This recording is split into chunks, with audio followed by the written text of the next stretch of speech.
Coba lihat. Ini kalian dibodohi kan sama kitab kalian. Mana ada kata Yesus di situ? Tapi Lembaga Penyesat Indonesia menyelipkan nama Yesus di situ. Salam satu Tuhan. Sahabat dimanapun berada, saya mohon untuk mensubscribe, like, dan juga men-share channel kita ini. Ini Bang, saya mau menanggapi tentang 1 Korintus 19 yang Abang bilang tadi. Saya ketawa sih sebenarnya. Iya, silakan. Kalau yang Abang bilang tentang perikop 1 Korintus 19 itu kita tengok sekali lagi ya Bang, kalau kita bicara tentang perikop ini, kita melihat itu judul besarnya itu hikmat Allah dan hikmat manusia. Dan di sini silakan. ya, di sini diperintahkan karena ada tertulis, aku akan membinasakan hikmat orang-orang berhikmat dan kearifan orang-orang bijak akan kulenyapkan. Itu kan maksud Abang. Itu adalah hikmat manusia, Bang. Ya. Di manakah orang yang berhikmat? Di manakah ahli Taurat? Itu yang Abang tentang mungkinnya sampai seterusnya. Di manakah pembantah dari dunia ini? Bukankah Allah telah membuat hikmat di dunia ini menjadi kebodohan? Itulah yang didasarkan dari hikmat manusia. Tapi kalau kita lihat ya, hikmat yang benar itu di 1 Korintus 2 kita lanjutkan di ayat yang ke-14 itu adalah yang paling penting Bang ya. Tetapi manusia duniawi tidak menerima, manusia duniawi berarti kita ya Bang, tidak menerima apa yang berasal dari roh Allah, karena hal itu baginya adalah suatu kebodohan dan itu sama sebagai orang Islam ya Bang. Dan ia tidak dapat memahaminya sebab hal itu hanya dapat dinilai secara rohani. Tetapi manusia rohani menilai segala sesuatu, tetapi ia sendiri tidak dinilai oleh orang lain. Sebab siapakah yang mengetahui pikiran Tuhan sehingga ia dapat menasihati dia? Tetapi kami memiliki pikiran Kristus. Kami memiliki pikiran Kristus, makanya kami Bang jadi Kristen Bang. Kami mengikuti dia, bukan yang Abang dasarkan, yang Abang bilang tadi Kristus. Yang mana yang kalian pilih? Kami mengikuti Kristus Yesus lah Bang. Oke, baik. Kita buktikan ya, apakah Kristen ini mengikuti Kristus anak Maria.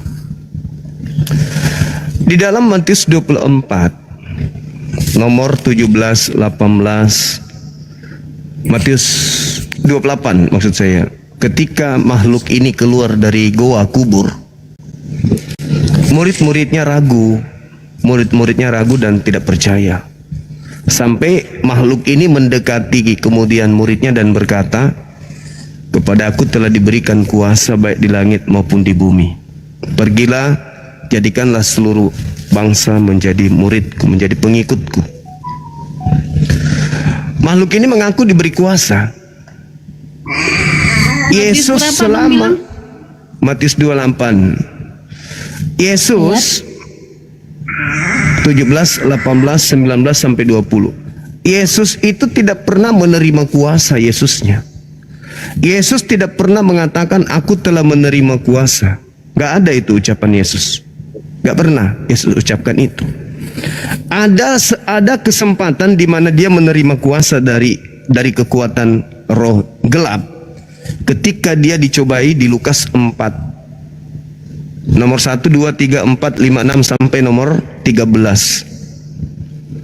Di situ Yesus dicobai sama sang penguasa dunia, yaitu iblis. Iblis mengatakan kepada Yesus anak Maria, Yesus, kalau kau menyembah aku, menuhankan aku, maka segala kuasa dunia akan aku berikan kepadamu. Sebab aku berkuasa memberikan kepada siapapun yang aku kehendaki. Pertanyaannya, apakah Yesus menerima kuasa dunia? Tidak. Beliau menolak kuasa dunia. Yesus menolak kuasa tersebut. Habis cerita. Di data 13-nya dikatakan iblis mundur dari Yesus dan menunggu waktu yang baik, waktu yang tepat. Artinya iblis ini memantau terus pergerakan Yesus dan pengikut-pengikutnya. Nah, Yesus tidak menerima. Yesus menolak kuasa dunia itu. Sampai pada akhirnya ada orang yang disalibkan, orang yang mati terkutuk, dikutuk oleh Elohim, disalib, mati, dikutuk oleh Elohim. Keluar dari kubur, mengaku kepadaku telah diberi kuasa. Nah, di sini mulai. Kata Yesus, waspadalah kepada penyesat yang datang kepadamu dengan memakai namaku dan berkata, akulah Kristus, penyesat. Disitulah mulai makhluk ini mengaku-ngaku kemudian Yesus Kristus. Kepadaku telah diberi kuasa, pergilah ke seluruh bangsa, jadikanlah seluruh bangsa menjadi muridku. Di mana endingnya? Supaya kita tahu bahwa yang keluar dari kubur ini bukan Yesus anak Maria. Endingnya di data nomor 20. Dan ajarlah mereka melakukan segala perintah yang telah kuperintahkan kepadamu, dan aku akan menyertaimu sampai akhir zaman. Coba kita lihat agama Kristen untuk membuktikan bahwa apakah itu Yesus asli atau Yesus palsu. Kristen ibadah minggu, ada perintah Yesus anak Maria? Nggak ada. Kristen makan babi, ada perintah Yesus anak Maria? Nggak ada. Kristen tidak bersunat, ada Kristen anak Maria? Nggak ada. Kristen meninggalkan hukum Taurat, ada perintah Yesus? Nggak ada. Kristen ke gereja, ada perintah Yesus? Nggak ada. Kristen menyembah Yesus Kristus, ada perintah Yesus? Nggak ada. Lalu perintah siapa yang dijalankan oleh Kristen ini? Menyembah Yesus, ibadah minggu, makan babi, tidak bersunat. Itu perintah siapa? Perintah makhluk roh yang membisikkan diri-diri Kristen, yang Kristen tutup-tutupi dengan mengatasnamakan Roh Kudus. Itulah dia yang datang kepada Kristen, yang membimbing Kristen menyebut Yesus Tuhan, bernubuat, mengusir setan, bermujizat pakai nama Yesus. Sedangkan Yesus anak Maria tidak pernah mengajarkan murid-muridnya ibadah minggu, menyembah Yesus. Itu tidak pernah Yesus ajarkan. Makan babi, tidak bersunat, tinggalkan hukum Taurat, itu Yesus tidak pernah ajarkan. Lalu Yesus mana yang mengajarkan kemudian Kristen menjadi Kristen? Yesus yang keluar dari kubur, yang bukanlah anak Maria. Itu yang kalian ikuti. Itulah yang kalian ikuti. Makanya Paulus sadar, makanya dia menulis dalam 2 Korintus 11 nomor 4, Paulus sendiri mengakui bahwa ada Yesus lain selain dari Yesus yang dia beritakan. Paulus sadar itu, kalau ada Yesus lain. Dan juga Yesus sadar kalau akan ada Yesus lain. Matius 24 nomor 23, 24, 25, 26. Yesus sadar akan adanya Yesus lain. Paulus sadar kalau adanya Yesus lain. Berarti masing-masing dua tokoh ini mengajarkan bahwa ada dua Yesus. Sekarang Kristen dengan pola keagamaannya menyembah Yesus, makan babi, makan asu, makan ini, makan itu, makan ini, ibadah minggu, menyembah kepada Kristus. Itu ajaran siapa? Ajaran anak Maria? Oh tidak. Makanya nanti di akhir zaman, kalau Kristen ini keturunan Kristen, karena tidak mungkin saudari saya Daniel yang ketemu Yesus, kecuali kalau kiamat besok. Keturunannya, saudari, selama dia Kristen, nanti akan ketemu dengan Yesus. Setelah dia ketemu dengan Yesus, ditanya, siapa yang mengajarkan kau menyembah aku? Yang mengajarkan aku, bapakku. Bapaknya bertanya, nenekku. Nenekku menyebut, akhirnya sampai kepada saudari Daniel. Yesus mengatakan, Matius 7 nomor 22, 23, pada hari terakhir nanti banyak orang berseru, 21, 22, 23, banyak orang berseru kepadaku, Tuhan, Tuhan, bukankah kami bernubuat, mengusir setan, bermujizat dengan memakai namamu? Pada hari itulah aku akan berterus terang kepada mereka, enyahlah daripadaku, aku tidak mengenal kalian, kalian semua adalah pembuat kejahatan. Nah, siapa ini yang memanggil Yesus Tuhan, bermujizat, mengusir setan pakai nama Yesus? Kan Kristen, bukan agama lain. Berarti yang diusir Kristen. Pertanyaannya, ketika orang-orang Kristen ini mengusir setan pakai nama Yesus, Yesus yang mana? Karena Yesus yang asli mengatakan, aku tidak mengenal kalian. Berarti ada Yesus lain yang datang ke gereja mengusir setan. Itulah yang disebut Yesus, waspadalah kepada Kristus palsu yang datang kepadamu. Makanya coba terawang diri Anda. Yesus sujud dalam beribadah, Yesus sunat, Yesus puasa, Yesus berkumpul dengan orang-orang bersunat di dalam beribadah. Yesus sujud, Yesus masuk ke sinagoge, ke mikdas, bukan masuk ke gereja. Yesus mengharamkan makanan-makanan yang diharamkan oleh Bible. Yesus ibadahnya hari Sabtu. Yesus berdoa hanya kepada entitas tunggal yang ada di langit. Itu Yesus. Tapi Kristen mengaku pengikut Yesus. Tapi hidup Kristen tidak sama seperti hidupnya Yesus. Berarti ada Yesus lain yang menjadi panutan oleh Kristen, bukan Yesus anak Maria. Karena kalau Yesus anak Maria yang diikuti oleh Kristen hari ini, maka di Indonesia ini tidak ada gereja. Kalau itu Yang ada di Indonesia ini adalah sinagoge, bait suci atau bait El. Kenapa kami gini bang? Ya, silakan. Gini bang, kenapa kami sekarang ini tidak sunat dan Yesus itu dulunya sunat?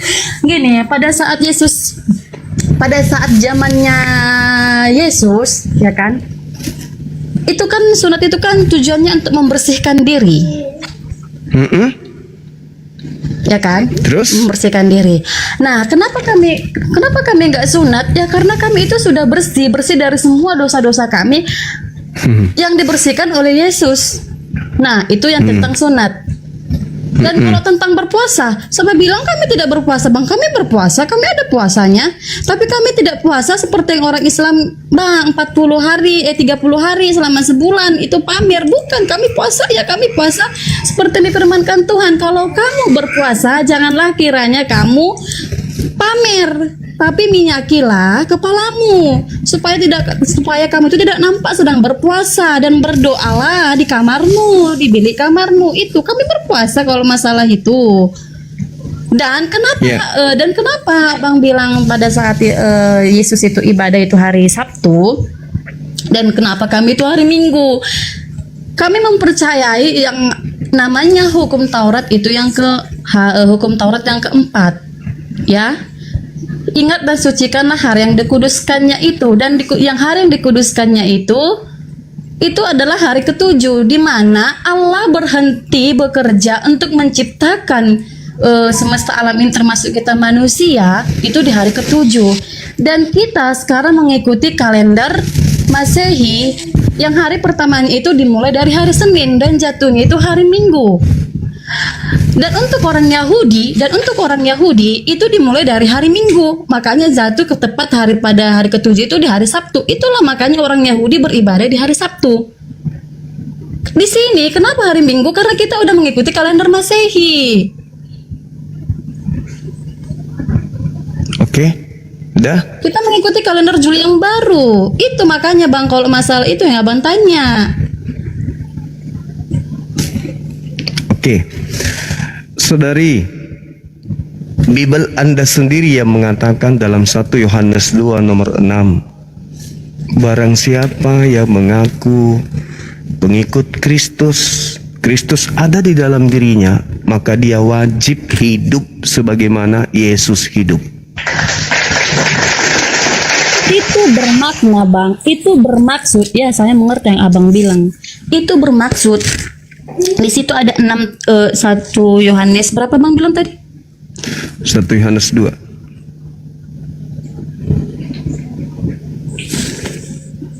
Oh, 1 Yohanes 2, saya buka Yohanes yang ini ya.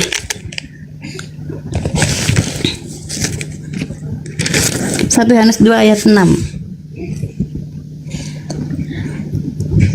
Rasa pengetahuan bahwa ada di dalam dia, ia wajib hidup sama seperti Kristus telah hidup. Ya memang benar bang, karena kita ini hidup seperti Yesus, yaitu saling mengasihi antar sesama kita. Bukan begitu maksudnya. Jadi kalau hidup sama seperti Yesus hidup, Yesus mempraktekkan kemudian di dalam Yohanes 10 nomor 27. Aku mengenal muridku, muridku mengenal aku. Mereka mendengarkan suaraku dan mengikuti aku. Kalau berbicara mengenai puasa Yesus 40 hari 40 malam, apakah Anda ikuti?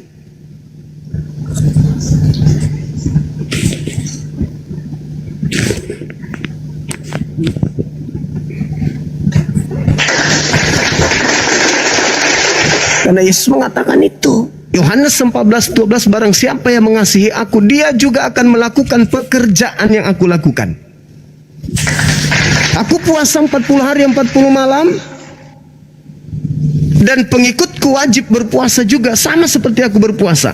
Matius 9 nomor 14, nomor 13-14.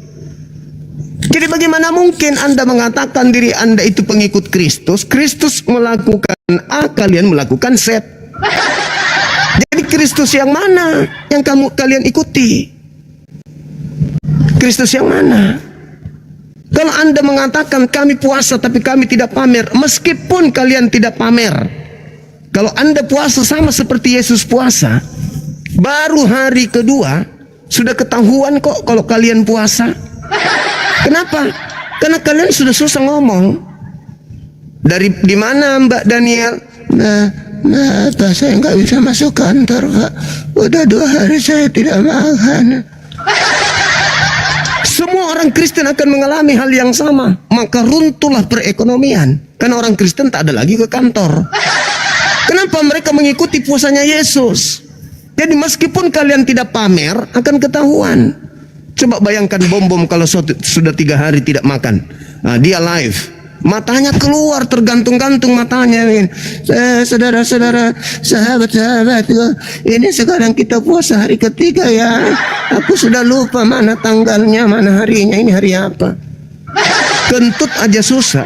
Jadi biar tidak dipamer, akan nampak orang Kristen itu. Bayangkan 2 miliar. 2 miliar tiba-tiba saja orang di bumi ini tidak makan, tidak minum. Oh, pasti hari ketiga sudah mulai sepi. Hari keempat sudah berdatangan ambulans. Hari kelima sudah mulai pemakaman itu akan ramai. Innalillahi wa inna ilaihi. Bermatian kalian. Tapi karena kalian hanya menggunakan nama Yesus Kristus sebagai aksesoris, dan apa yang menjadi standar kenikmatan hidup beragama kalian mau lakukan, maka ya nyaman dengan menjual nama Yesus, mengaku-ngaku pengikut Yesus, tetapi dalam implementasi rutinitas ritual keagamaan sedikit pun tak ada hubungannya dengan Yesus. Oke lah. Sekarang gini lah Bang, Abang kan udah dari tadi ini kan, sekarang saya boleh nggak mengajukan pertanyaan? Silakan. Gini, di dalam Islam kan orang Islam ini kan mengikuti teladan-teladannya Muhammad, betul? Iya. Tapi saya lihat banyak juga pertentangan-pertentangan di Islam ini, Bang. Salah satu contohnya ya, saya mau bertanya gini lah. Sebenarnya Islam ini mengajarkan apa sih? Kalau misalnya Islam, gini, kalau kayak kami Kristen kan kasih, damai gitu. Kristen ajarkan kasih. Kalau Islam, Setelah Indonesia Ya, kalau merdeka, Islam- iya. Setelah Indonesia merdeka, Iya, Kristen itulah, kelihatan kasih, iya. Tapi sebelum Indonesia merdeka, beranikah kalian mengatakan Kristen agama kasih? Sebelum Indonesia merdeka, berani? Di Makassar ini, di kota saya ini, Mbak Daniel, ada jalan namanya Jalan Korban 40.000 jiwa. Satu lubang, orang dikubur 40.000 jiwa, pelakunya Kristen. Indonesia merdeka baru Kristen cuci tangan, yang tadinya tangannya berlumuran darah. Jutaan manusia menjadi anak-anak menjadi yatim piatu. Wanita jutaan menjadi janda. Ulahnya siapa? Anak-anak Kristus. Setelah Indonesia merdeka, kalian boleh jualan. Oh, Kristen agama kasih boleh, tapi kami cuma senyum-senyum tersipu. Liatin kalian, pekerjaan anak setan. Coba dulu berani sebelum Indonesia merdeka, berani enggak pendeta mengatakan Kristen agama kasih? Berani enggak? Tiap Oke, hari gini, peluru sekarang gini. meledak, bom meletus di mana-mana. Ulahnya siapa? Anak-anak Kristus. sekarang gini, Islam itu mengajarkan apa? Islam itu mengajarkan sama yang diajarkan oleh Yesus. Selamat. Yesus itu juru selamat. Islam artinya selamat. Siapa yang masuk Islam otomatis masuk kepada ruang lingkup keselamatan. Yesus juru selamat, bukan? Aku tinggalkan damai sejahtera. Damai sejahtera itu Islam. Damai sejahteraku untuk kalian, Islamku untuk kalian. Shalom. Kalau Bang, gini Bang, kalau damai sejahtera untuk Islam, kenapa ya? Kenapa sampai sekarang banyak umat Islam banyak mengadakan kejahatan-kejahatan? Salah satu contoh yang terbesarnya di negara kita sendiri itu mengebom gereja-gereja. Kenapa? Kalau memang itu Islam itu damai, selamat. Iya. Kenapa? Iya. Banyak.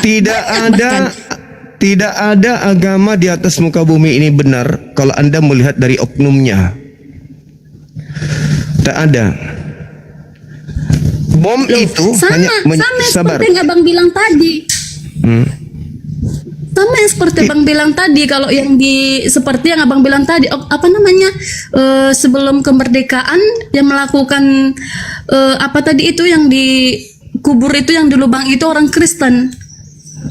Orang Kan Kristen itu oknumnya. pelakunya. Oh enggak, Sama, itu perintah di dalam Bible. Itu perintah di dalam Bible. Itu bukan oknum, itu perintah. Kalau di Islam mana perintahnya bunuh? Bunuhlah, ada, bomlah, ada, enggak ada di Islam. Itu oknum. Aduh, saya pernah baca ya, Silakan baca, Anda tapi tunjukkan. Silakan Anda saya tunjukkan pernah kalau baca, ada. tapi Tunjukkan. saya lupa, maaf. Memang benar. Nah, itu dia. Nanti saya cari datanya dulu, Bang. Ya, Saya cari silakan. datanya nanti. Ya, hadirkan Saya kekuatan cari kalian untuk datanya. menghadirkan. Itu enggak ada di Islam. Tapi kalau di kitab saudara yang Anda ambil sebagai alat untuk memerangi manusia, itu di Ulangan 20 nomor 10 dan seterusnya. Baca. Apabila engkau mengepung mendatangi sebuah wilayah, ajaklah penduduknya untuk berdamai. Kalau dia menerima engkau berdamai, jadikanlah mereka budakmu, jadikanlah mereka pekerja rodi. Kalau berdamai. Tapi kalau dia tidak mau menerima perdamaian denganmu, kepunglah, bunuhlah semua apa yang ada di dalamnya. Itu yang diperintahkan dalam kitab yang kalian ambil dari agama Yahudi untuk kalian jadikan senjata untuk membunuh, hanguskan orang-orang di luar Kristen. Yang kedua, di dalam kitabmu Matius 28 yang tadi nomor 19, jadikanlah, itu perintah, itu amanat agung. Sorry. Agama agung, Mahkamah Agung atau apa namanya? Amsal Agung, gurunya. Oh, Amsal Agung. Bukan. Aduh, salah juga ya. Apa? Astagfirullahaladzim. Amanat agung itu, aduh. Jadikan itu perintah. Kalau kalian tidak menjadikan kami sebagai pengikut Kristus, kalian tidak menjalankan amanat agung. Siapa yang tidak menjalankan amanat agung, badosa jongana. Itu agama kalian. Jadi kalau Kristen mengajarkan agama kasih, aduh, saya mau muntah. Tidak ada kasih di Kristen itu, nggak ada. Nggak ada kasih di Kristen itu. Kasih yang mana? Bagi-bagi Indomie. Itu bagian daripada jadikanlah. Apa? Kasih beasiswa gratis. Oh, itu bagian daripada perintah jadikanlah. Menolong orang yang kena bencana. Oh, itu bagian dari amanat agung. Jadikanlah. Mengumpulkan orang gila di jalan untuk diobati gratis. Oh, itu bagian daripada jadikanlah. Apa yang kasih di Kristen? Tunjukkan saya satu aja. Tidak akan Anda temukan.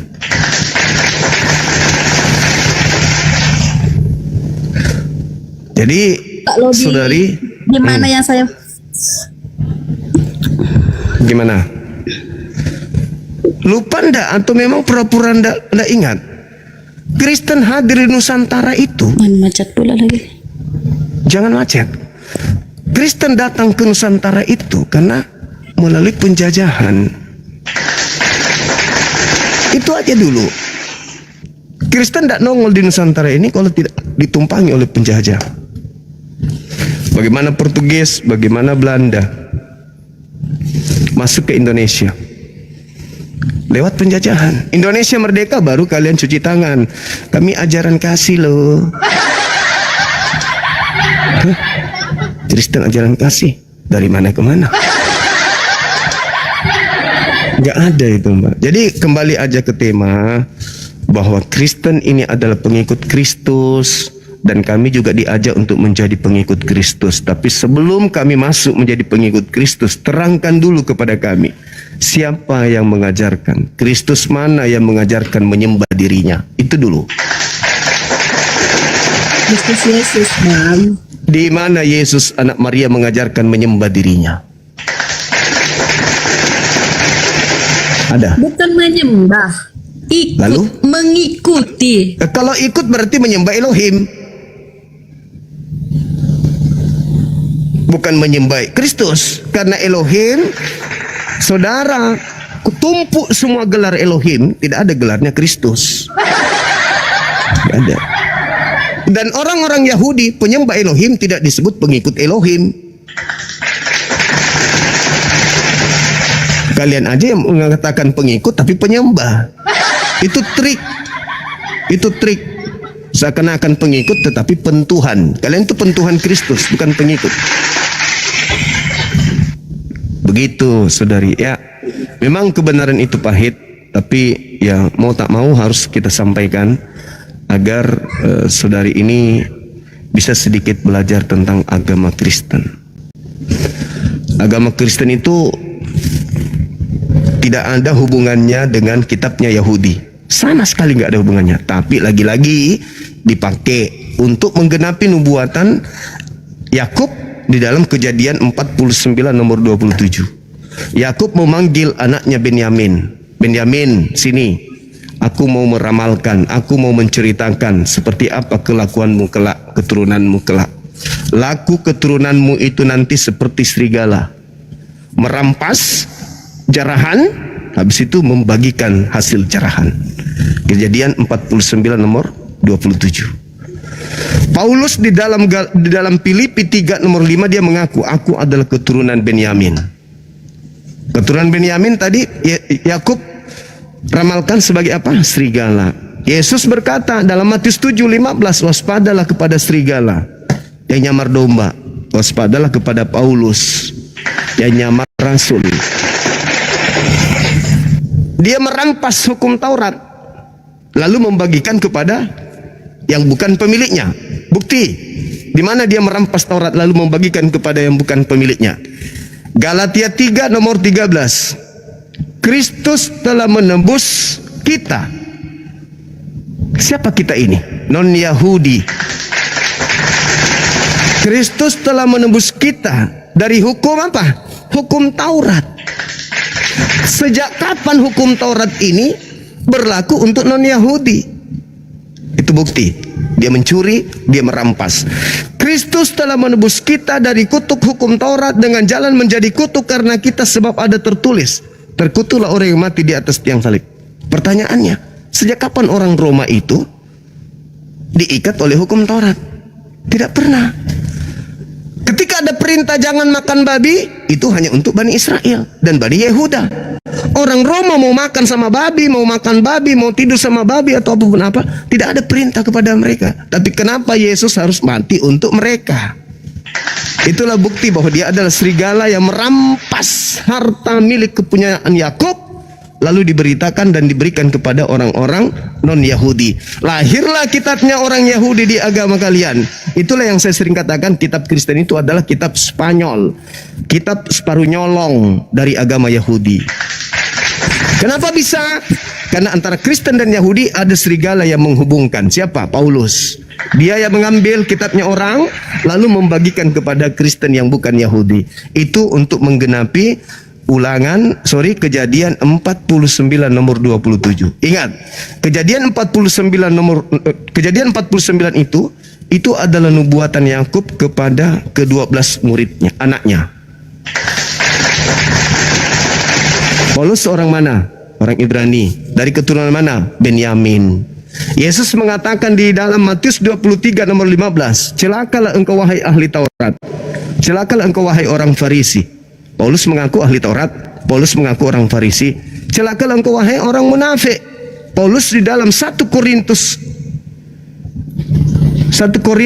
berapa itu? 1 Korintus 9. Iya benar Dinda. Nomor 20-21. Yang apa Gurunda? Dia mengaku kepada orang Yahudi, dia ngaku Yahudi. Kepada penganut Taurat, dia mengaku penganut Taurat. Kepada orang Roma, dia ngaku Roma. Kepada orang Yunani. Itu munafik namanya.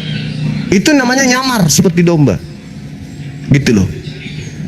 Celakalah engkau wahai ahli Taurat, celakalah engkau wahai orang Farisi, celakalah engkau orang munafik. Engkau menjelajahi daratan, menyeberangi lautan, mentobatkan orang menjadi pengikut agamamu, dan setelah kau jadikan dia sebagai pengikutmu, kau jadikan dia menjadi orang neraka dan 2 kali lebih jahat daripada engkau sendiri. Siapa orang Farisi? Siapa ahli Taurat? Siapa orang munafik? Siapa serigala yang menyeberangi lautan, meninggalkan Yerusalem, menjelajahi daratan sampai ke Roma, sampai ke Kiliki, selain Paulus? Ada? Deara? Tidak ada. Cuman Paulus yang menjadikan orang yang masuk menjadi pengikutnya menjadi orang neraka. Itu dalil. Maka Kristen ini berbeda dengan Yahudi. Yesus mengajarkan muridnya untuk menjadi seorang Yahudi yang taat. Tapi Kristus yang ada di padang gurun mengajarkan pengikutnya menyembah dirinya, menuhankan dirinya. Ingat, selain Tuhan yang minta disembah hanya Kristus, yaitu makhluk yang datang ke padang gurun, yang datang kepada Paulus. Kalianlah pengikutnya, kalianlah penyembah Kristus itu. Makanya nanti kalau ketemu dengan Yesus yang asli, apa kata Yesus asli? Enyahlah daripadaku wahai Daniel, aku tidak mengenal engkau. Engkau adalah pembuat kejahatan. Matius 7 nomor 15 sampai nomor 23. Bang Suma ketemu Yesus, salaman, cipika-cipiki kami ngopi bareng. Kenapa? Karena Yesus mengatakan apa dalam Yohanes 17 nomor 3? Hidup kekal itu Bang Suma adalah Bang Suma mengenal aku sebagai utusan Tuhan. Mengenal sebagai utusan Tuhan. Tapi kalau Kristen ada embel-embelnya. Mengenal Yesus utusan Tuhan yang adalah Tuhan itu sendiri. Wah, parah kali. Diusir ya, disepak lah kalian. Padahal pola kehidupan kalian itu mantap kali. Bermukjizat, mengusir setan, bernubuat. Mantap kali kalian itu sebenarnya. Kayak Andi Simon, Rusuli Kubis. Enak kali sebenarnya kalian itu hidup. Sayangnya kalian bermukjizat pakai makhluk padang gurun. Dia mengaku-ngaku atas nama Yesus, dalam nama Yesus sembuh dan seterusnya. Tapi Yesus mengatakan, aku tidak mengenal kalian, aku tidak mengenal kalian, aku tidak mengenal kalian. Bagaimana itu? Orang Kristen sendiri tidak dikenal sama Yesus asli. Berarti kalian selama ini berkhotbah, bermujizat, ngobati orang, tumpang tangan pada orang sakit, sembuh. Berarti itu iblis dong. Bukan Yesus berarti. Dan memang Yesus mengatakan, waspadalah kepada penyesat yang datang kepadamu, yang memakai namaku dan berkata akulah Kristus. Mereka akan menyesatkan banyak orang. Mana orang banyak yang disesatkan oleh Kristus ini? Mana?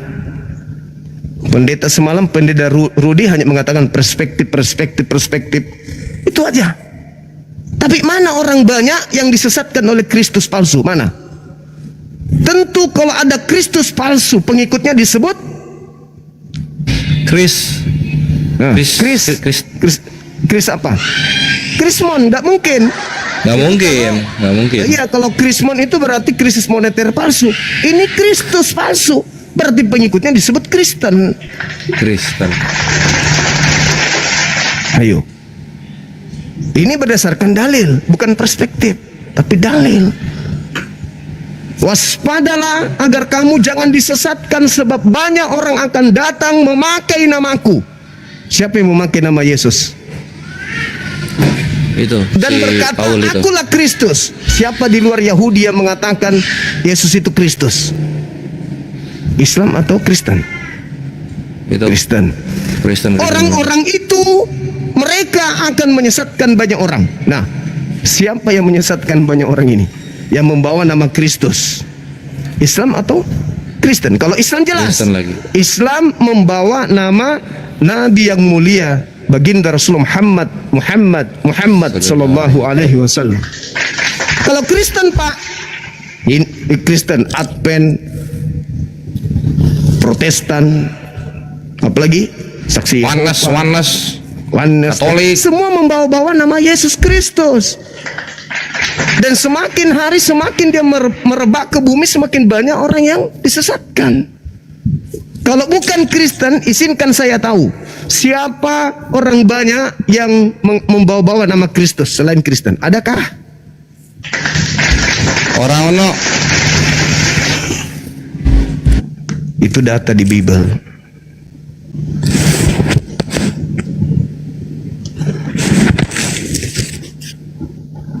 Ini sama seperti kejadian tahun 2000 ketika saya ditantang sama teologi S2, lulusan teologi S2, ditantang berdialog tentang materi-materi siapa penyesat, Nabi Muhammad atau Kristus Yesus.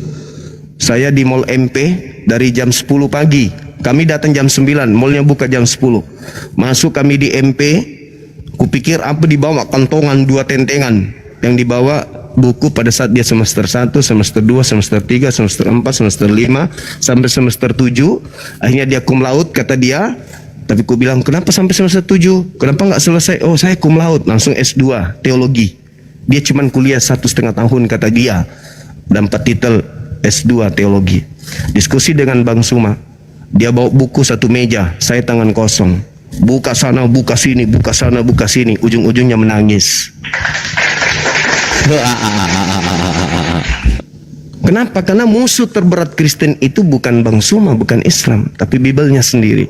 Kenapa bisa terjadi? Karena ada kekosongan di situ. Kekosongan gimana Bang Suma? Orang Kristen tidak diajarkan familiar dengan Biblenya.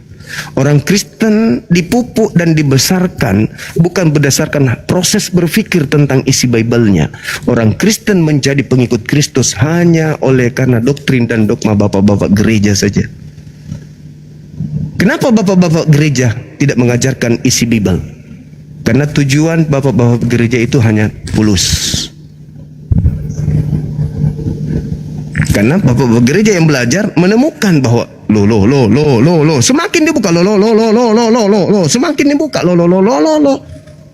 Kalau ini ku tinggalkan, kayak mana anak istriku? Nah, tutup aja ini Bible. Ambil data-data yang baik aja. Bapak-bapak, ibu-ibu, saudara-saudara, mari kita menyanyi dalam kasih Kristus. Haleluya, haleluya. Itu aja. Perpuluhan. Ini sudah tanggal berapa bayar perpuluhan. Ini tanggal berapa bayar perpuluhan. Itu. Sekolah minggu. Apa yang diajarkan di sekolah minggu? Pendalaman materi Bible? Dasar-dasar pijakan bahasa Yunani, Ibrani? No. Mereka hanya diajarkan kemudian cerita-cerita. Sinterklas, Natalan, Yesus minum anggur, Yesus menyulap air jadi anggur, orang buta berjalan dan seterusnya. Itu aja. Nyanyi-nyanyi diajarkan, itu sekolah minggu. Berbeda dengan anak-anak Islam, diajarin betul-betul mengutui. Ini huruf alif, kasrah tanda bawah bacanya i, fathah tanda atas bacanya a, dhamma hurufnya seperti ini bacanya u, kasratain, fathatain, dhammatain. Ini tanwin, ini sukun, ini tasydid, ini izhar, ini idgham, ini bilgunna. Itu diajarin sampai segitunya. Bukan hanya sebatas itu doang. Mereka diajarkan menghafal dari kata ke kata, dari huruf ke huruf, mat-mat bacaan. Artinya mereka diajarkan untuk membumikan Al-Quran di dalam tubuhnya. Itu Islam. Kenapa demikian? Karena percaya diri terhadap kitabnya. Maka cinta yang lahir adalah cinta terhadap Al-Quran, dan Al-Quran cinta kepada umatnya. Itulah yang dikatakan inna nahnu nazzalna zikra wa inna lahu lahafizun. Aku yang menjaga. Aku yang mewahyukan, aku yang menjaga. Maka Al-Quran dititipkan pada batin-batin setiap manusia Islam yang suci. Kalau Bible, tapi banyak kok, walaupun demikian tentang Quran yang harus dipelajari orang Islam, kan Banyak orang Islam yang hanya diajarkan untuk mengenal hurufnya saja, tapi tidak mengenal artinya, tidak tahu artinya, apa artinya yang dibacanya itu. Banyak loh orang Islam yang tahu baca Al-Quran, ya benar abang bilang, diajarkan ininya kan, cara bacanya apa segala macam, tapi artinya mereka banyak yang tidak tahu loh. Paling Bagaimana itu? tidak mereka sudah masuk ke dalam kendaraan menuju surga. Kenapa? Loh, bagaimana caranya Dengar. dia membaca tapi tidak tahu Membaca artinya? Quran itu, membaca Bagaimana Quran pula itu? Membaca Quran itu mendapatkan pahala. Satu huruf mendapatkan pahala, dua huruf mendapatkan pahala, dan seterusnya. Masa Kenapa? gini loh bang, gini loh bang. Kalau abang bilang Iya. cuma mendapatkan baca satu huruf itu mendapatkan pahala, apa cukup untuk membaca doang? Tidak cukup hanya membaca. Aneh. Masa cuma Tidak membaca? cukup hanya membaca. Loh, tapi tadi kata abang, Tapi sudah dapat pahala. tapi tadi kata abang Mereka sudah satu membaca. huruf saja sudah dapat pahala. Oke. Orang Islam bisa membaca Bagaimana itu original konteks? teks. Sabar. Orang Islam bisa membaca original teks kitabnya. Orang Kristen bisa nggak? Memang tidak bisa kami membaca original teks kami karena itulah keunikan kami. Karena apa? Itu Kami keunikan. tidak diajarkan untuk Itu membaca. keunikan. Bukan. Itu Ya keunikan. memang, itu kejujuran Tidak bisa kami. membaca Karena satu kitab gini, Bang. sendiri, itu keunikan. Itu bukan Gini, Bang. ketertinggalan. Gini. Itu bukan ketertinggalan. Itu kelebihan. Gini loh, Bang. Tidak bisa membaca panduan hidup kayak gini nah. Ini panduan hidup kita dalam beragama. Tidak bisa kita baca, itu adalah sebuah kelebihan. Bukan kelebihan, tapi Lalu memang apa? kan, memang udah. Hah? Lalu apa? Lalu apa namanya? Kalau kitab sendiri tidak bisa baca original teksnya, itu kelebihan atau kekurangan?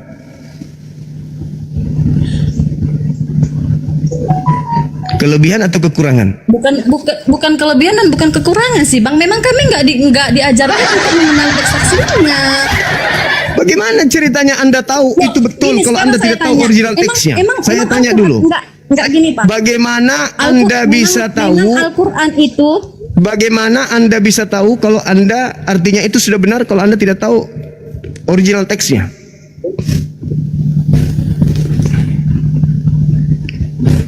Karena ini, ada Bang, Kristus. sama seperti Al-Quran. Karena ada Kristus yang melayang-layang, yang masuk keluar masuk, yang kalian sebut Roh Kudus. Itu jawab aja kayak gitu. Jawab aja, nggak usah malu-malu. Karena kami ada Kristus yang adalah Roh Kudus yang bolak masuk ke dalam tubuh kami. Kami memiliki Roh Kudus, Islam tidak punya. Bilang aja kayak gitu. Sederhana bukan? Untuk nipu lawan dengan trik-trik kayak gitu. Kalau ada sebuah agama tidak bisa membaca original teks kitabnya, ya itu apa namanya? Seorang pendeta berapi-api di depan mimbar, suruh baca original teks kitab. Papa pupu. Lalu bagaimana Anda bisa tahu kalau itu benar? Kalau sebagai tokoh, sebagai pembimbing, sebagai gembala bagi hewan yang ada, tapi dia sendiri tidak bisa original teks, gimana ceritanya coba? Masalah agama itu. Masalah. Makanya kami tertawa kalau ada orang Kristen membahas Islam tapi tidak bisa membaca kitab kami, itu kami katakan orang dungu sedang mendungui orang, sedang membodohi lawannya, temannya. Bagaimana mungkin seorang cuma membaca sampul lalu buka praktek? Sedangkan orang Kristen itu begitu. Mereka membaca seibarat anak TK baca buku kedokteran, sampulnya doang yang dibacanya Al-Quran. Habis itu dia membahas Islam. Sama seperti kalian membahas kitabnya Yahudi, tapi kalian tidak mengerti original teks kitabnya Yahudi. Apa yang kalian sampaikan itu? Yang punya kitab, yaitu orang Yahudi, tidak menjadi Kristen. Kenapa? Karena mereka mengerti kitab Ibrani. Makanya tidak jadi Kristen. Orang Kristen semakin menjadi Kristen karena mereka hanya dicekoki, disuapin terjemah yang setiap saat direvisi. Maka jadilah Kristen. Seperti itu, Mbak. Jadi umat Islam itu satu, rendah serendah-rendahnya umat Islam, mereka bisa baca Quran. Dan setelah mereka bisa baca Quran, mereka bisa baca terjemahan. Itu kelebihannya umat Islam. Orang Kristen bisa baca terjemahan, bisa nggak baca original teks? Nehi nehi merica ketum berjahe. Nggak bisa orang Kristen itu. Contoh betapa mudahnya orang Kristen itu dibodohi. Contoh nih sederhana. Betapa mudahnya orang Kristen itu dikibulin oleh kitabnya sendiri. Nih semua yang ada 5.000 yang nonton di sini. Anda buka Bible sekarang atau Anda buka Google sekarang, Alkitab Sabda, buka di Kisah Para Rasul 9 nomor 22. Buka. Betapa mudahnya orang-orang Kristen 2000 tahun dibodoh-bodohi sama kitabnya sendiri. Kenapa? Karena tidak mengerti original teks kitab sendiri. Kayak mana? Coba buka sekarang Kisah Para Rasul 9:22. Adinda Pera Ista bisa? Bisa Gurunda. Nah, coba Alkitab Sabda dibuka. Betapa konyolnya agama ini. Konyol sekonyol-konyolnya. KPS 922 ya Gurunda. Siap. Di Alkitab Sabda supaya kita lihat original teksnya. Nah, inilah kelemahan kalian. Tapi kalau di Islam kasih terjemahan. Orang yang tidak ngerti terjemahan dikasih terjemahan. Alhamdulillahi Rabbil Alamin. Orang yang tidak ngerti original teks, tidak ngerti paham, kasih terjemahan. Ketika dia ada terjemahan situ keliru, melenceng dari akidahnya, pasti mereka mengatakan, saya tidak mengerti bahasa Arab, saya tidak bisa baca kemudian mengerti huruf per huruf, tapi saya rasa ini keliru. Panggil ustadz saya, pasti salah. Begitu dipanggil betul salah. Tapi kalau orang Kristen yang kayak gini-gini, justru umat Islam yang ngajarin. Coba. Ini teman-teman sekalian yang punya rezeki berlimpah, tolong bantu Dinda Kores ya. Beliau alat-alatnya kemarin itu kena banjir ya, sehingga gini dia, YouTube-nya juga tidak aktif karena laptopnya juga lagi gangguan. Nah, coba dilihat silakan. Nah, tuh. Nah, coba kata Yesus Dinda, kata Yesus. Ya, Nah, Saulus besar pengaruhnya dan ia membingungkan orang Yahudi yang tinggal di Damsyik karena ia membuktikan bahwa Yesus. Nah, ini ada kata Yesus Gurunda ya. Ada kata Yesus adalah Mesias. Nah, Ketik Yesus adalah Mesias. Ya, coba Yesus. Ada nggak Yesus? Nah, ternyata Yesus? di sini Houtos Gurunda, bukan Yesus dalam bahasa Yunani. Wah, Gurunda ini udah cocok jadi guru Yunani. Coba lihat. Ini kalian dibodohi kan sama kitab kalian. Mana ada kata Yesus di situ? Tapi Lembaga Penyesat Indonesia menyelipkan nama Yesus di situ. Nah, kalau tidak ada kata Yesusnya, maka yang Mesias di situ adalah siapa? Siapa yang Mesias? Ya yang ngomong inilah Gurunda. Iya, Paulus. Ini, iya. Coba. Di sini dia kan bang bilangkan bahwa Yesus adalah Mesias. Dia kan meyakinkan. Paulus ini kan Belum ngerti, sama Gurunda. sebagai kayak Di situ nggak ada nama Yesus. Nggak ada nama Ini Yesus loh, di situ. Bu Lesti, maksudnya Gurunda, ini kata Yesus ini di dalam original teksnya itu nggak ada, gitu loh. Nggak ada. Nggak ada. Coba tunjukkan original teksnya. Nah, ini nanti dicoba ambil HP satu lagi, nanti ketik di alkitab.sabda.org untuk KPR 922, lalu scroll ke bawah. Nah, ini namanya interlinear. Jadi terjemahan kata per kata. Ini kan ada kata Yesus di sini. Kelihatan nggak? Nggak lah, HP gua budug. Tunggu bentar.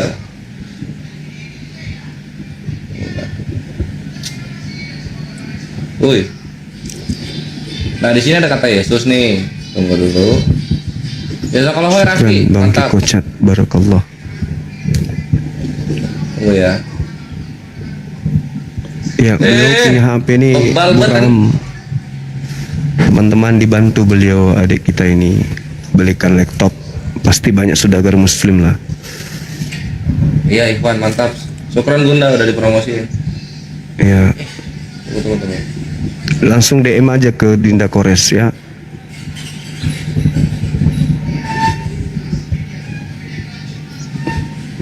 Ini kan kelihatan nih Yesus nih. Nah, ini angka-angka ini adalah angka untuk kamus online-nya. Nah, kalau kita buka kamus online-nya ini, Bu Lesti, kita buka ya. Kita tap nih bawahnya nih, karena ini hyperlink. Kita buka gini, cut. Nah, kan keluar tuh. Nah, ternyata yang harusnya Yesus itu dalam Yunaninya Iessos, ini malah Houtos gitu loh. Apaan itu Houtos?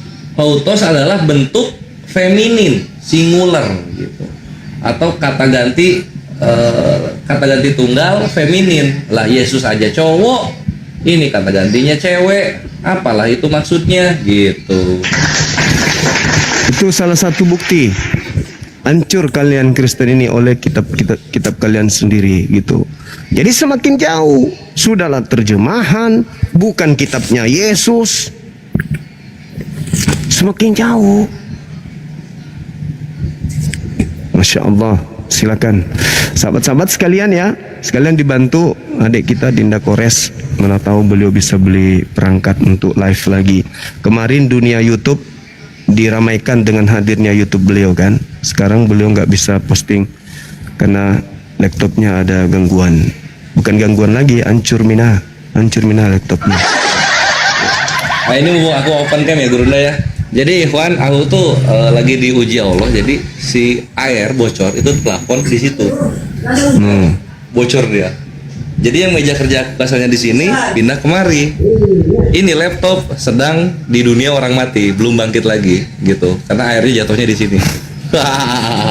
Gitu. Nah, silakan Bu Lesti kalau ada yang mau ditanggapi dari ilmu baru yang kita sajikan.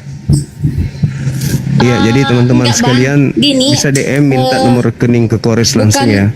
DM aja, bukannya apa-apa. karena apa gitu ya. Mau turun soalnya maklum ibu rumah tangga mau ngambil hujan. Cuman saya mau ngasih pesan Oh, Bang. iya. Silakan. Ngambil Abang coba pahami apa namanya ini Matius ini ya Bang, Abang baca dan Abang pahami, dan dengan iman abangnya yang iman abang kan Islam, otomatis abang tahu ya hadis-hadisnya ya. Abang baca Matius 22 ayat yang ke 29 sampai dengan 30, itu saja Bang. Saya turun dulu ya Bang, saya cuma mau meninggalkan pesan itu. Abang Iya. baca itu dan silakan Anda turun, nanti naik lagi ke sini enggak apa-apa. Kita pelajari lagi lebih jauh.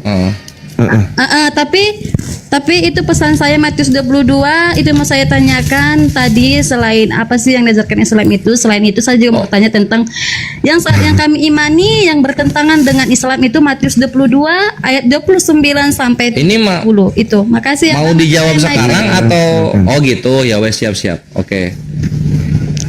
Selamat berumah Iya. tangga Bu Lesti. Baik. Satu hal yang perlu dipahami ya teman-teman, yang dipertanyakan ini tentang adanya oknum yang tidak mengerti tentang kitab suci. Yesus yang menyebutkan itu di Matius 22 nomor berapa tadi? 29 sampai 30. Itu ucapan Yesus tentang kitab suci. Kitab suci yang dimaksud itu adalah kitabnya Yahudi, kitab Tanakh. Bukan Roma, Galatia, Filipi, Lukas, Markus, Matius, Yohanes, Kisah Para Rasul, bukan. Yesus tidak mengenal kitab suci mereka, kitab yang mereka anggap suci ini. Yesus hanya mengenal kitab Tanakh. Maka Matius 22 nomor 29 nomor 30 itu sindiran untuk Kristen. Itu justru tamparan untuk Kristen, itu tamparan keras. Karena mereka tidak mengerti kitabnya Yahudi, kitab sucinya orang Yahudi, kitab sucinya Yesus. Tapi mereka selalu saja itu nubuatan.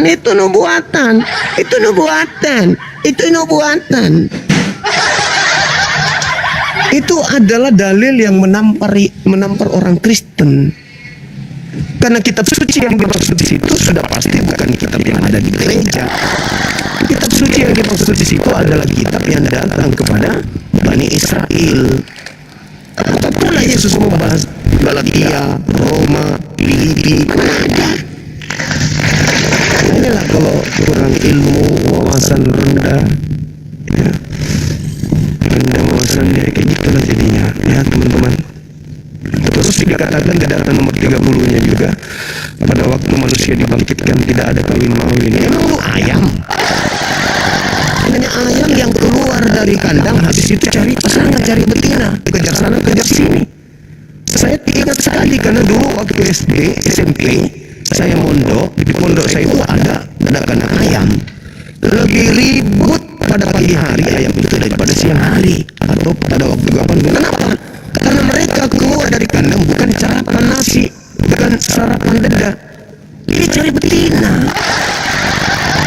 Aku cari betina sampai kemana-mana. Lu orang bangkit dari kubur kok langsung cari betina?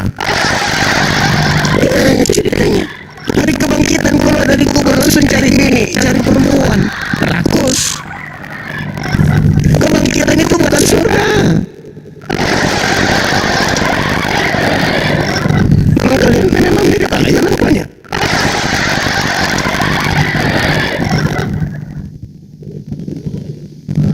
Ayo silakan teman-teman non muslim, waktu kita masih ada.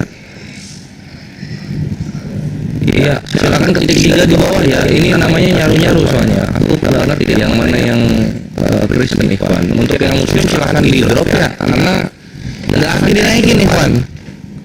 Gurunda ini live-nya solo. Jadi yang muslim jangan naik.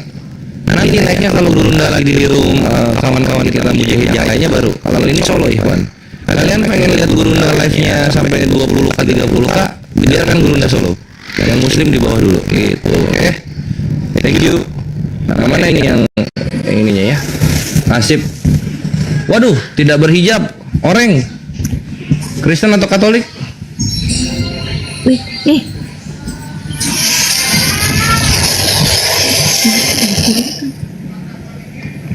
Mau dialog atau gimana? Udah turun. Siapa itu? Ayu Tinting bukan? Bukan. Tinting oreng gitu Gurunda. Oh, Tinting orang. Kirain. Coba. Ini dia wanita. Ini siapa lagi nih? Vivi Aries Negara.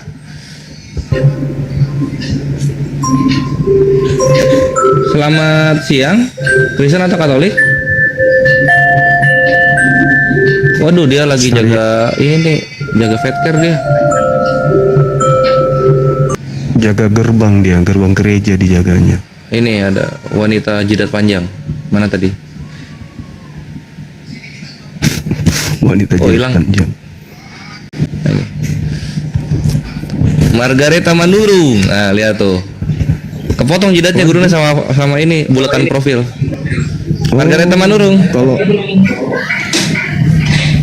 ya. Jauh banget. Siang bang. Siang juga. Gimana? Shalom, shalom. ya Salmon, apa kabar? Baik bang. Mau tanya bang. Ya, mau jawab kita, Ya. silakan. Apa guna syahadat itu bang? Syahadat itu adalah persaksian keteguhan hati bahwa hidup di dunia ini meyakini hanya Allah yang Tuhan dan mengimplementasikan keyakinan itu dengan perbuatan atau tindakan. Itu syahadat. Bersaksi tiada Tuhan selain Allah, praktiknya betul-betul menyembah hanya kepada Allah. Tidak bersaksi bahwa Allah itu adalah Tuhan, lantas kemudian tidak menyembah kepada Tuhan. Syahadat itu saksinya ikrar. Itu ikrar, menyatakan diri betul-betul pasrah. Aku bersaksi tidak ada Tuhan selain Allah, dan aku bersaksi Nabi Muhammad adalah utusan Allah. Setelah itu mempraktekkan kesaksian itu dalam hidup sehari-hari. Gitu. Saksinya siapa aja bang? Saksinya saya dan perbuatan-perbuatan saya bersaksi tiada Tuhan selain Allah, makanya saya tidak nyembah yang lain. Alam semesta ini bersaksi bahwa tiada Tuhan selain Allah. Alam semesta ini yang bersaksi, termasuk manusia yang ada di dalamnya. Contoh nih, bukti bahwa tiada Tuhan selain Allah. Di dalam Al-Quran diterangkan Annallaha sami alim. Sesungguhnya Allah itu maha mendengar. Ketika Anda memanggil Yesus, Yesus. Yesus mendengar gak? Yesus dengar gak? Yesus. Dengar, Bang. Yesus dengar. Dengar Bang, karena dia pernah menyatakan diri Bang. Mana dalilnya kalau dia maha mendengar? Mana? Jadi itu kesaksian Anda kesaksian buta. Kalau saya bersaksi tiada Tuhan selain Allah, Tuhan itu pencipta yang segala-galanya maha. Beliau mengatakan Annallahu Sami. Aku ini sesungguhnya maha mendengar. Jadi saya cuma duduk seperti ini dalam hati, ya Allah, aku ingin kamu kabulkan segala apa yang aku inginkan, baik lambat maupun cepat. Aku ingin diijabah. Tuhanku mendengarkan. Jadi saya tidak perlu cari dia mana ya, Tuhan saya mana ya. Oh, lagi peti pohon ara. Tidak perlu, karena Tuhan saya mendengarkan. Apa yang saya katakan, apa yang dibisikkan hati saya itu didengarkan. Sedangkan kalau kamu berteriak sampai mulut merobek, Yesus.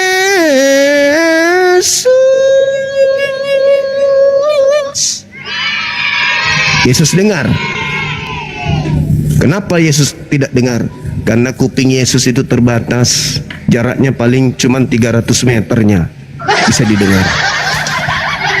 Jadi ketika Anda berdoa kepada Yesus, yang mendengarkan bukan Yesus, yang mendengarkan adalah Allah, Tuhanku. Ketika Anda minta kepada Yesus, Ia mengabulkan doamu, Tuhanku, bukan Yesus. Kenapa demikian? Allahus Samad. Karena Tuhanku itulah yang menciptakan ente, bukan Yesus. Maka karena Tuhanku menciptakan ente, maka Tuhanku yang memenuhi semua kebutuhanmu. Karena engkau adalah ciptaannya, makhluk yang dikasihi oleh Tuhanku. Maka Anda sembah dia atau tidak Anda sembah dia, tetap Tuhanku mengasihi Anda. Makanya disebut Ar-Rahman, Ar-Rahim. Beliau maha pengasih. Anda dikasih oksigen, Anda dikasih makanan dari daratan, Anda dikasih dari lautan, Anda dikasih dari udara pun Anda dikasih. Kenapa? Itulah Tuhan. Tidak sama seperti Tuhan Anda. Dia sendiri butuh Tuhan, Anda tuhankan. Yesus merintis siang dan malam, wahai Tuhan yang maha kuasa. Itu Yesus tuh. Anda minta sama dia, gepeng.